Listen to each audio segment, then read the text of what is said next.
আমার বয়স খুব একটা বেশি হয় নাই, অনলি 31। নিজের মনের উপর কন্ট্রোল থাকলেও শরীরের উপর কন্ট্রোল নেই, এমনটাই যেন প্রমাণ করলেন আলোচিত নারী উদ্যোক্তা সোশ্যাল ইনফ্লুয়েন্সার রোবাইয়াত ফাতিমা তনি। বয়স্ক শাহাদাত হোসেনকে বিয়ে করে সারা জীবন কাটিয়ে দেবেন বলা তনি স্বামীর মৃত্যুর বছর না পেরোতেই তৃতীয় বিয়ের পিড়িতে বসেছেন। মৃত্যুর আগ পর্যন্ত শাহাদাত হোসেনের স্ত্রী হয়েই বেঁচে থাকতে চেয়েছিলেন তিনি। জীবনের শেষ দিন পর্যন্ত সাদাত রহমানের ওয়াইফ হিসেবেই থাকবো, বিকজ আমি আমার জীবনটা কারো হাতে তুলে দিতে চাই না। কিন্তু শাহাদাত হোসেন বেঁচে থাকতেই পরকীয়ায় লিপ্ত ছিলেন তিনি, এমন গুঞ্জন উঠেছিল জনমনে।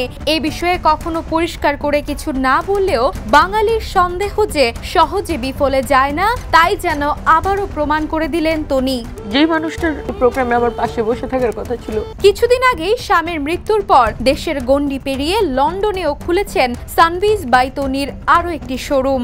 এক ছেলে ও মেয়েকেও পড়াশোনার জন্য পাঠাচ্ছেন সেখানেই। তখনই তার প্রেমের গুঞ্জন ছড়িয়ে পড়েছিল।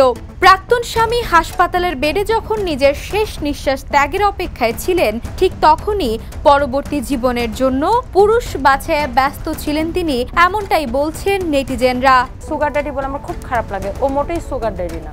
জীবনের নতুন মানুষকে প্রকাশ্যে আনার জন্য তনি বেছে নিলেন তার জন্মদিনকেই। 13 অক্টোবর সোমবার নিজের ফেসবুক পেজে একজন পুরুষের সঙ্গে জন্মদিন উদযাপনের ছবি পোস্ট করে তনি লিখেন, শুভ জন্মদিন। তোমার মতো বিশেষ একজন মানুষকে উদযাপনের জন্য বছরে একদিন যথেষ্ট নয়। এরপর থেকেই শুরু হয় সমালোচনার ঝড়। কিছুক্ষণের মধ্যেই প্রকাশ্যে আসে তনির তৃতীয় স্বামী মোহাম্মদ সিদ্দিকের একটি পোস্ট, যেখানে তিনি তনিকে নিজের স্ত্রী সম্বোধন করে জন্মদিনের এত সুন্দর আয়োজনের জন্য ধন্যবাদ জানান। তুই কোন চিপার মধ্যে আছিস? তুই যারা আমি ধরে নিয়ে আসব। জানা গেছে রুবাইয়াত ফাতেমা তনির তৃতীয় স্বামী মোহাম্মদ সিদ্দিক লন্ডনে স্থায়ী। তার 2টি ছেলে সন্তানও রয়েছে। এর আগে চলতি বছর জানুয়ারির 15 তারিখ তনির স্বামী শাহাদাত হোসেন মারা যান। তিনি ব্যাংককে চিকিৎসাধীন ছিলেন। শেষ দিন পর্যন্তই স্বামীর সাথে চিকিৎসায় ব্যাংকক আর ঢাকায় ছুটেছেন তনি। তবে স্বামীর মৃত্যুর 1 বছর না পেরোতেই আবার বিয়ের পিড়িতে বসায় সমালোচনায় আলোচনায় ভাসছেন এই নারী উদ্যোক্তা।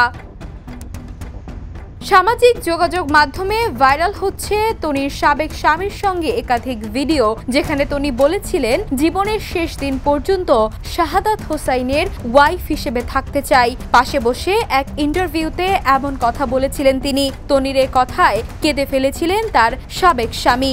আবার তনি এও বলেছিলেন, তোমার কি আসলেই মনে হয় তুমি না থাকলে আমি আবার বিয়ে করব?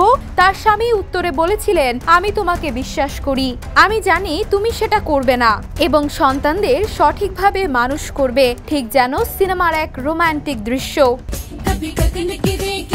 তনি তার অসংখ্য ইন্টারভিউতে বলেছেন উনার নিজের মনের উপর কন্ট্রোল আছে, উনি আর বিয়ে করবেন না। হয়তো মনের উপর কন্ট্রোল থাকলেও এবার তার নিজের শরীরের উপর কন্ট্রোল নেই, এমনটাই বলে তনিকে নিয়ে উপহাস করছেন নেটিজেনরা। তবে এত দ্রুত গোপনে বিয়ে করায় সামাজিক মাধ্যমে নেতিবাচক মন্তব্যের হইচই পড়ে গিয়েছে। সেই সাথে অনেকেই আবার নতুন এই দম্পতিকে শুভকামনাও জানাচ্ছেন। মেহরুন্নেসা তন্নি, দ্য নিউজ। দেশে দেশে সবার সাথে, দ্য নিউজ।